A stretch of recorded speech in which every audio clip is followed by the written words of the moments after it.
Welcome to my channel Vishwakarma ইলেকট্রনিকের পক্ষ থেকে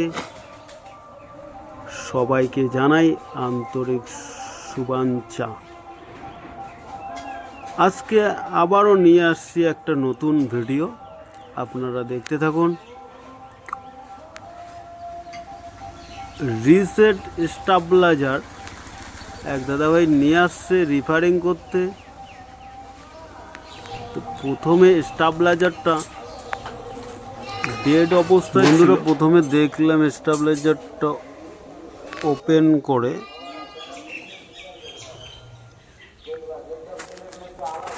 বিস রেকটিফায়ার ডায়োডগুলো কেটে গেছে। তারপরে আমি একটা নতুন বিস রেকটিফায়ার তৈরি করলাম। তৈরি করার পরে আমি সেটাকে নতুন করে লাগিয়ে দিলাম। মাইনাসটা এখানে, তারপরে এখান থেকে 12 ভোল্ট হয়ে রিলে আপ অ্যান্ড ডাউন রিলেটার মধ্যে গেছে।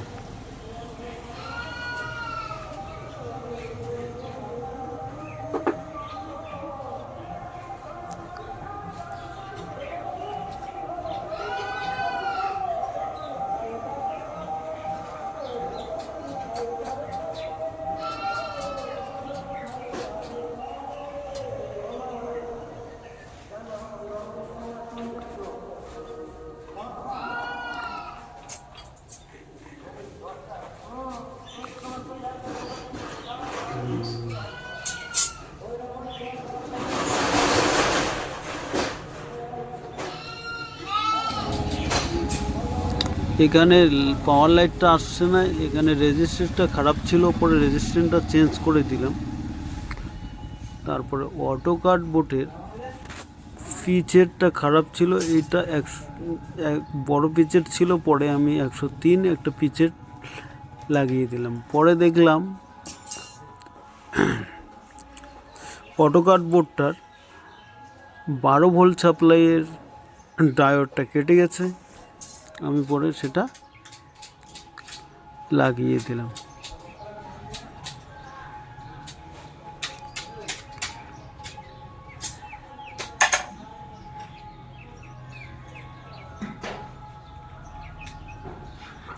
এখন আমি লাইন চার্জ করে দেখলাম যে আমার মেইনস আলো চলে আসছে এবং আমার ভোল্টমিটারে ভোল্টেজ শো করছে। আমি প্রেস বোতামটা প্রেস করে দিলাম, পরে পাওয়ার এলইডিটা জ্বলে উঠল। এখন কাট হচ্ছে সব কিছু। এখন রিসেট সিস্টেমটা আবারও পুনরায় নতুন করে কাজ শুরু করছে।